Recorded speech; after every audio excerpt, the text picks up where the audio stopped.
Good morning, students. Today we are going to start classification of soil in the chapter of resource and development. पिछले video में हम लोगों ने पढ़ा था land degradation and conservation measures. उसके बाद हमने पढ़ा था soil as a resource. Soil as a resource पढ़ने के बाद हम अभी इस वीडियो में देखेंगे classification of soil. Means soil कितने प्रकार के होते हैं।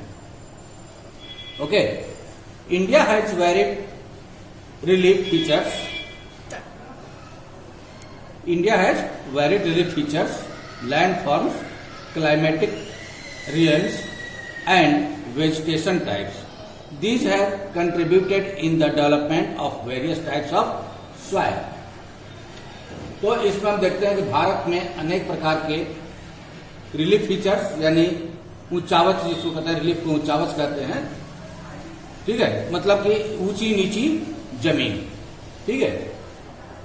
लैंड फॉर्म्स यानी भू आकृतियां, क्लाइमेट जलवायु और वेजिटेशन टाइप यानी वनस्पतियां पाई जाती हैं। These have contributed the development of various types of soil. और ये इसके कारण अनेक प्रकार की जो मिट्टी है या सॉइल है उसका विकास होता है या हुआ है। तो इसमें फर्स्ट देखेंगे एलुवियल सॉइल। एलुवियल सॉइल को हम लोग हिंदी में कहते हैं जलोढ़ मिट्टी। This is the most widely spread and important soil. In fact, the entire northern plains are made of alluvial soil. ये जो alluvial soil है यानी जलोढ़ मिट्टी है, ये हमारे भारत में सबसे अधिक महत्वपूर्ण है और विस्तृत क्षेत्रों में पाई जाती है। खासकर ये नॉर्दर्न प्लेन्स जो है, जो उत्तरी मैदान है, okay, this is the most widely spread and important soil. Means in fact The entire northern plains are made of alluvial soil. तो alluvial soil जो है ये भारत के एक महत्वपूर्ण मिट्टी का प्रकार है जो कि एक बहुत ही बड़े विस्तृत क्षेत्र में फैला हुआ है। इनफैक्ट अब कह सकते हैं कि पूरा नॉर्दर्न प्लेन्स जो है, जो उत्तरी मैदान है, पूरा alluvial soil से ही बना हुआ है। These have been deposited by 3 important Himalayan river system, the Indus, the Ganga and the Brahmaputra. ये जो डिपोजिट हुआ है, जो एलुवियल सॉइल का डिपोजिशन हुआ है, जो डिपोजिट हुआ है, ये भारत की 3 जो महत्वपूर्ण नदियां हैं, हिमालयन रिवर है, जो भी हिमालय से निकलने वाली नदियां हैं या हिमालयन रिवर है, उससे उसके निक्षेप से बनी हुई है, जिसमें कि सिंधु, गंगा और ब्रह्मपुत्र नदी खासकर इनके द्वारा लाए गए, इन तीनों नदियों के द्वारा लाए गए निक्षेपों से ये बना हुआ है। This soil also extended in Rajasthan and Gujarat through a narrow corridor. एक संकरे गलियारे के द्वारा ये जो एलुवियल सॉइल का क्षेत्र है, ये राजस्थान और गुजरात तक फैला हुआ है। Alluvial soil is also found in the eastern coastal planes, particularly in the deltas of the Mahanadi, the Godavari, the Krishna and the Kaveri rivers. ये जो कॉरिडोर है या गलियारा है, ये तो राजस्थान और गुजरात तक फैला हुआ है, उसके गलियारे के संग्रह गलियारे के द्वारा। और एलुवियल सॉइल जो है ये ईस्टर्न कोस्टल प्लेन्स में भी यानी पूर्वी तटीय मैदानों में भी पाया जाता है, खास करके महानदी, गोदावरी, कृष्णा और कावेरी के डेल्टा में। ये ये जो डेल्टा है ये भी जलोढ़ मिट्टी से यानी एलुवियल सॉइल से ही बने हुए हैं। ये एलुवियल सॉइल है। एलुवियल सॉइल को हम लोग फिगर के द्वारा भी समझ सकते हैं, देख सकते हैं कि एलुवियल सॉइल की बनावट कैसी होती है, ये यहाँ पे दिखाया गया है। The alluvial soil consist of various proportion of sand, silt and clay. ये जो एलुवियल सॉइल है, एलुवियल सॉइल में बहुत सारे तत्वों का या समावेश होता है। प्रोपोर्शन होता है जिसमें कि सैंड यानी बालू, सिल्ट और क्ले यानी जो गीली मिट्टी टाइप की होती है क्ले, उससे मिल करके ये एलुवियल सॉइल बना हुआ है। As we move inlands towards the river valleys, soil particles appear somewhat bigger in size. जब जैसे हम नदी के मुहाने से घाटी की ओर जाते हैं, मृदा के कणों का आकार क्या होता है? बढ़ता जाता है। उसके बाद in the upper reaches of the river valley,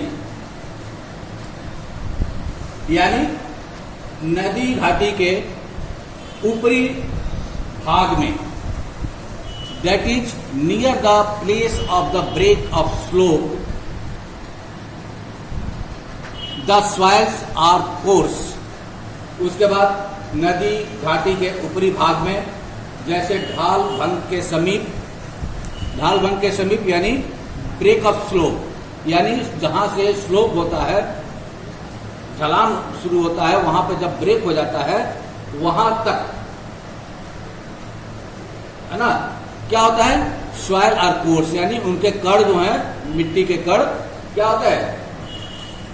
मोटे कण वाली पाई जाती है। मिट्टी जो होती है उनके कण मोटे होते हैं। ठीक है। Such soils are more common in piedmont plains such as Duars, Chos and Terai. ठीक है। तो ऐसी मृदाएं जो है, ऐसी मिट्टी पर्वतों की तलहटी में यानी पेडमेंट्स प्लेन में, द्वार जिसको कहते हैं, ठीक है, पर्वतों की तलहटी पर बने मैदान, उसको पेडमेंट प्लेन कहते हैं। तलहटी में जो पर्वतों के तलहटी में जो बने हुए प्लेन्स होते हैं, जैसे कि तुम्हारा पर्वत है ढलान पे और उसकी जो निचला भाग होता है उसको तलहटी कहा जाता है। तो उस तलहटी में के जो मैदान से समीप सटे हुए जो मैदान होते हैं, जो प्लेन एरिया होता है, वहां पे द्वार्स, चो और तराई क्षेत्र आमतौर पर पाई जाती हैं। Apart from the size of their grains और components, soil are also described on the basis of their age. तो कणों के आकार या घटकों के अलावा जो मिट्टी की पहचान की जाती है वो उसकी आयु के आधार पर भी की जाती है, यानी मिट्टी कितनी वर्ष पुरानी है, यानी लाखों वर्षों बीतने के बाद मिट्टी का निर्माण होता है। तो इस प्रकार से उसकी आयु के आधार पर भी मिट्टी के प्रकार को जाना जा सकता है। According to their age, alluvial soil can be classified as old alluvial, जिसको हम लोग बांगर बोलते हैं, एंड न्यू एलुवियल, जिसको हम लोग खादर बोलते हैं। तो एज के आधार पे एलुवियल सॉइल को यानी जलोढ़ मिट्टी को हम लोग दो भागों में बांट सकते हैं, उसके आयु के आधार पे कि कितनी पुरानी वो मिट्टी है। तो अगर जो पुरानी मिट्टी है, जो सबसे पुरानी एलुवियल सॉइल है, उसको हम लोग बांगर बोलते हैं, और जो न्यू एलुवियल सॉइल है उसको हम लोग खादर बोलते हैं। The bangar soil has higher concentration of kankar nodules than the khadar. तो जो बांगर सॉइल होता है, जो बांगर मिट्टी होती है, उसमें खादर मिट्टी के तुलना में ज्यादा महीन कंकड़ बांगर मृदा में कंकड़ ग्रंथों की मात्रा ज्यादा होती है, और खादर मिट्टी में बांगर मिट्टी की तुलना में क्या होता है, जो पार्टिकल्स होते हैं वो महीन होते हैं। Means it has more fine particles and is more fertile than the Bangar. जो खादर मिट्टी होती है उसकी जो मिट्टी के पार्टिकल्स होते हैं, कण होते हैं, वो ज्यादा महीन होते हैं बांगर की अपेक्षा, और बांगर की अपेक्षा ये जो खादर मिट्टी होती है ये ज्यादा फर्टाइल भी होती है, उपजाऊ भी होती है। Okay. Alluvial soil as a whole are very fertile. Mostly this soil contains adequate proportion of potash, phosphoric acid and lime, which are ideal for the growth of sugarcane, paddy, wheat and other cereals and pulse crops. जो alluvial soil होता है काफ़ी उपजाऊ होता है और mostly ये alluvial soil में एक सही अनुपात में पोटास, फास्फोरिक एसिड और चूना, लाइम जिसको कहते हैं, इसकी मात्रा विद्यमान होती है और यह खास करके शुगर केन, पैडी, व्हीट यानी गन्ना, धान, गेहूं और दूसरे सीरियल्स, दूसरे अनाज के लिए और दलहन फसलों के लिए काफ़ी उपजाऊ होती है। ठीक है, ये दलहन फसलों की खेती के लिए काफ़ी उपयुक्त होती है। Due to its high fertility, regions of alluvial soil are intensively cultivated and densely populated. इस मिट्टी, एलुवियल सॉइल की मिट्टी की अधिक उपजाऊपन की वजह से जो एलुवियल सॉइल का क्षेत्र है, यहाँ पे काफ़ी कृषि की जाती है। ठीक है, काफ़ी कृषि की जाती है और यहाँ की जो पॉपुलेशन है वो काफ़ी डेंस है, यानी इस एरिया में पॉपुलेशन अधिक पाया जाता है, जनसंख्या अधिक पाई जाती है। Soils in the drier areas are more alkaline and can be productive after proper treatment and irrigation. जो सूखे क्षेत्रों की मिट्टी है वो अधिक क्षारीय होती है, अल्कलाइन होती है और इस मिट्टी का सही उपचार और सिंचाई करके इनकी पैदावार बढ़ाई जा सकती है। ठीक है, तो जो सूखे क्षेत्र की मिट्टी है उसमें ट्रीटमेंट, प्रॉपर ट्रीटमेंट की आवश्यकता होती है और इरिगेशन की आवश्यकता होती है, तब जाके पैदावार को यहाँ पे बढ़ाया जा सकता है। नेक्स्ट जो प्रकार है सॉइल का वो है ब्लैक सॉइल यानी काली मिट्टी। These soils are black in color and are also known as रेगुड़ soil. ये ऐसी मिट्टी का जो कलर होता है, जो रंग होता है, काला होता है और इसको रेगुड़ मिट्टी के नाम से या रेगुड़ सॉइल के नाम से भी जाना जाता है। Black soil is ideal for growing cotton and is also known as black cotton soil. Black soil जो काली मिट्टी होती है, ये कपास की खेती या कपास की वृद्धि में काफी सहायक होती है, इसलिए इसे ब्लैक कॉटन सॉइल भी कहा जाता है। It is believe that climatic condition along with the parent rock material are the important factors for the formation of black soil. तो यह माना जाता है कि जलवायु और जनक सेल यानी जो पैरेंटल रॉक्स है ने मिट्टी के बनने में महत्वपूर्ण योगदान दिया है। जो पैरेंटल रॉक्स है, ठीक है, ये जो है इस मिट्टी के फॉर्मेशन में, ब्लैक सॉइल के बनने में काफी योगदान दिया है। This type of soil is typical of the Deccan trap basalt region spread over north west Deccan plate and is made up of lava flows. तो इस प्रकार की जो मिट्टी है, दक्कन पठार जिसको कि बेसाल्ट के नाम से भी जाना जाता है, क्षेत्र के उत्तर पश्चिमी भागों में पाई जाती है, नॉर्थ वेस्ट डेक्कन प्लेट में पाई जाती है। ठीक है, और जो जनक सेल से बनी होती है, ठीक है, और ये मिट्टी कहाँ पाई जाती है? They covers the plate of Maharashtra, Saurashtra, Malwa, Madhya Pradesh and Chhattisgarh and extend in the southeast direction along the Godavari and the Krishna valley. तो ये मिट्टी जो है महाराष्ट्र, सौराष्ट्र, मालवा, मध्य प्रदेश और छत्तीसगढ़ के पठार पर पाई जाती है और दक्षिण पूर्वी दिशा में गोदावरी और कृष्णा नदियों की घाटियों तक क्या फैली हुई है। ठीक है, ठीक है, तो यहाँ पे हम लोग मैप से भी हम लोग देख सकते हैं कि ये जो एलुवियल सॉइल का जो येलो कलर का जो दिया हुआ है, ये एलुवियल सॉइल का क्षेत्र है और ये जो काली मिट्टी जो है, ब्लैक सॉइल, ये जो ग्रीन वाला जो है एरिया, ये जो ग्रीन का एरिया है, ये सब, ये जो डार्क ग्रीन का जो एरिया है, ये क्या है, ब्लैक सॉइल का एरिया है। ठीक है, तो ये हम लोग देख सकते हैं। ये आपके एग्जाम में भी पूछा जा सकता है कि ब्लैक सॉइल के एरिया को चिन्हित करें, मार्क करें, या एलुवियल सॉइल के एरिया को मार्क करें, या एरिड जोन के एरिया को मार्क करें। ये सब इसलिए इस फिगर को, इस मैप को आप लोग अपने माइंड में इसको रख लेंगे। ठीक है, एक बार इसको 1, 2 बार, 3 बार, 4 बार इसको बार बार रिपीट करके इसको अपने दिमाग में रखेंगे। मैप दे दिया जाएगा, मैप दे करके उसमें दे दिया जाएगा कि इस प्रकार की मिट्टी को कहाँ पाई जाती है, उसे चिन्हित करें या उसको मार्क करें। ठीक है, तो ये सारी जो मिट्टी का जो प्रकार है, इसको आप लोग अपने माइंड में रखेंगे। ठीक है, तो यहाँ पे हम लोग देखते हैं, फिर आ जाए। The black soil are made up of extremely fine that is clayey material.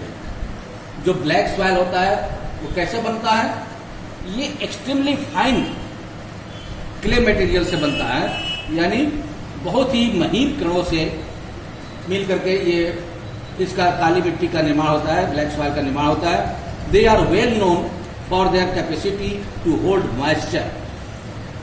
इस मिट्टी में नमी को धारण करने की क्षमता, यानी पानी को धारण करने की क्षमता, यानी मॉइस्चर को धारण करने की क्षमता काफी अधिक होती है। In addition they are rich in soil nutrients such as calcium carbonate, magnesium, potash and lime. इसके अलावा ये जो मिट्टी है, इसमें कैल्शियम कार्बोनेट, मैग्नीशियम, पोटास और चूने जैसे पौष्टिक तत्वों की भरपूर मात्रा होती है, यानी इससे भरे हुए होते हैं। These soils are generally poor in phosphoric contents. इसमें फास्फोरिक कंटेंट्स की मात्रा बहुत ही कम होती है। ठीक है, they develop deep cracks during hot weather which helps in the proper aeration of the soil. जब शुष्क मौसम आ जाता है, हॉट वेदर आ जाता है, तो उस समय क्या होता है कि ये जो मिट्टी है, ये इसमें दरारें पड़ जाती है, जिससे इसमें क्या होता है, अच्छी तरह से हवा जो है मिश्रित हो जाती है, हवा इसमें मिक्स हो जाती है, क्रैक हो जाता है ये, और इसमें प्रॉपर एरेशन हो जाता है, यानी इसमें हवा अंदर तक घुस जाती है। This soils are sticky when wet and difficult to work on unless tiled immediately after the first shower of during the pre-monsoon period। गीली होने के कारण, वेट होने के कारण, wet means WET, wet means गीला, तो गीली होने, ये मिट्टी गीली हो जाने पे क्या होता है, इसमें इसकी जुताई करना मुश्किल हो जाता है, क्योंकि ये चिपचिपी हो जाती है, स्टिकी हो जाती है। तो स्टिकी हो जाती हैं, और इस तरह से क्या होता है, ये स्टिकी हो जाती है, तो जुताई करने में काफी परेशानी होने लगती है। ठीक है, तो और दूसरी बात यही कारण है कि इसकी जो जुताई होती है, जब बारिश की पहली बौछार पड़ती है, तो उसी समय से इसकी जुताई शुरू कर दी जाती है। ठीक है, हम लोग ब्लैक सॉइल के बाद देखते हैं कि अब इसके बाद जो आता है प्रकार, मिट्टी का प्रकार, वो आता है रेड एंड येलो सॉइल, लाल और पीली मिट्टी। Red soil develops on crystalline igneous rocks in areas of low rainfall in the eastern and southern part of the Deccan plate. तो लाल मिट्टी दक्कन पठार के पूर्वी और दक्षिणी हिस्सों में रवेदार आग्नेय, जो क्रिस्टलाइन इग्नियस रॉक्स जो है, रवेदार आग्नेय चट्टान पर कम वर्षा वाले भागों में विकसित हुई है। ठीक है, ठीक है। Yellow and red soils are also found in part of Odisha, Chhattisgarh, southern parts of the middle Ganga plain and along the Piedmont zone of the Western Ghats. लाल और पीली मिट्टी जो है उड़ीसा, छत्तीसगढ़, मध्य प्रदेश और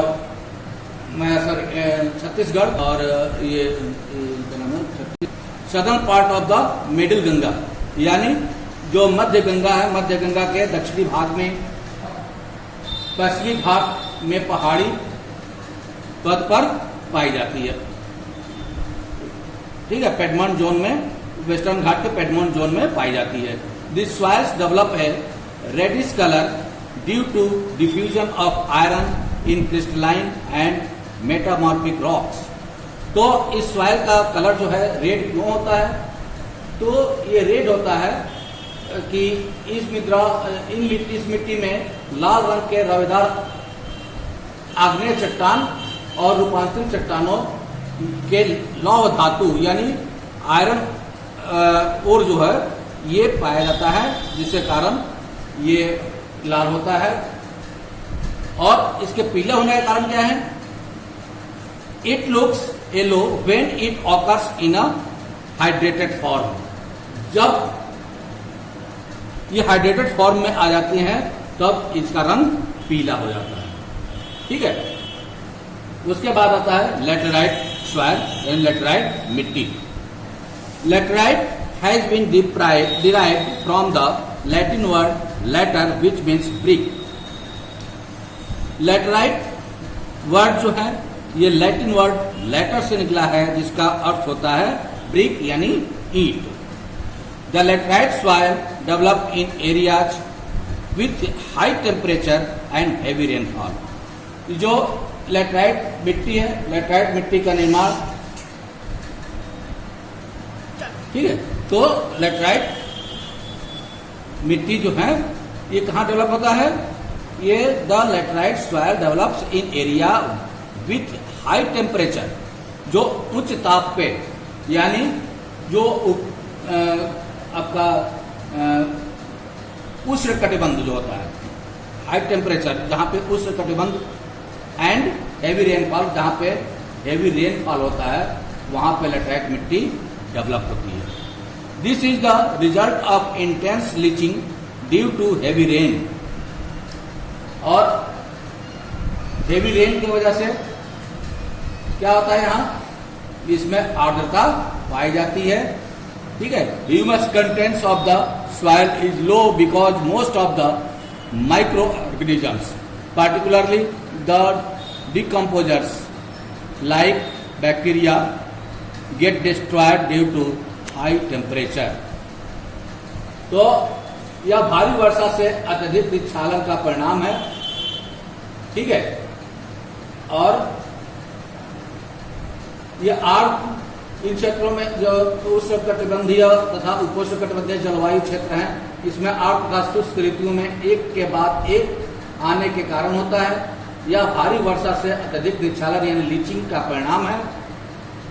लेटराइट मिट्टी अधिकतर गहरी तथा अम्लीय,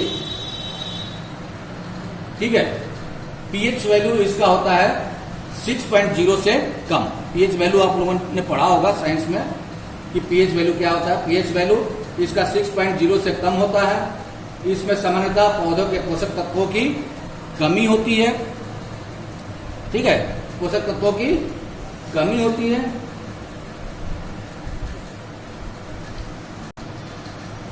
ना, इसके जो बैक्टीरिया होते हैं, जो गुड बैक्टीरिया जिसको हम लोग कहते हैं, ये क्या होता है? डिस्ट्रॉय हो जाता है। Laterite soil are suitable for cultivation with adequate doses of manures and fertilisers. ठीक है, ये जो लेटराइट मिट्टी होती है यहाँ ये सुटेबल किसके लिए होती है? मैन्योर्स के लिए और फर्टिलाइजर्स के लिए, यानी खाद के लिए खास करके ये काफी उपयोगी होती है। This soils are mainly found in Karnataka, Kerala, Tamil Nadu, Madhya Pradesh and the hilly area of Orissa and Assam. खास करके ये जो मिट्टी है यह अधिकतर दक्षिणी राज्यों, महाराष्ट्र के पश्चिमी घाट क्षेत्रों, उड़ीसा, पश्चिम बंगाल के कुछ भागों तथा उत्तर पूर्वी प्रदेशों में पाई जाती है। ठीक है, after adopting appropriate soil conservation techniques particularly in the hilly areas of Karnataka, Kerala and Tamil Nadu, this soil is very useful for growing tea and coffee. Red laterite soil in Tamil Nadu, Andhra Pradesh and Kerala are more suitable for crop like cashew nut. तो यह मिट्टी जो है, जहां इस मिट्टी में पर्णपाती और सदाबहार वन मिलते हैं, वहां इसमें ह्यूमस पर्याप्त रूप से पाया जाता है, लेकिन विरल वनस्पति और अर्धशुष्क पर्यावरण में इसमें ह्यूमस की मात्रा कम पाई जाती है। स्थल रूपों पर इनकी स्थिति के अनुसार इनमें अपरदन तथा भूमि निम्नीकरण की संभावना होती है। ठीक है, अपरदन तथा भूमि निम्नीकरण की संभावना होती है। मृदा संरक्षण यानी मिट्टी के संरक्षण, जो कंजर्वेशन ऑफ सॉइल है, कंजर्वेशन टेक्निक है। ठीक है, अगर इस मिट्टी पर कर्नाटक, जो ये लेटराइट मिट्टी है, इसमें कर्नाटक, केरल, तमिलनाडु में चाय तथा कॉफी उगाई, आंध्र प्रदेश, तमिलनाडु, आंध्र प्रदेश, केरल की लाल लेटराइट मिट्टी जो होती है, रेड लेटराइट मिट्टी, वहां पे काजू की खेती की जाती है, यानी काजू का फसल उगाया जाता है। तो स्टूडेंट्स, आज हम यहीं पर छोड़ देते हैं। नेक्स्ट वीडियो में हम लोग जो एरिड सॉइल और फॉरेस्ट सॉइल के बारे में जानेंगे। नेक्स्ट उसके बाद हम लोग देखेंगे soil erosion and soil conservation. ठीक है, तो आज के लिए यहीं पे समाप्त करते हैं। नेक्स्ट वीडियो में हम लोग एरिड सॉइल से देखेंगे।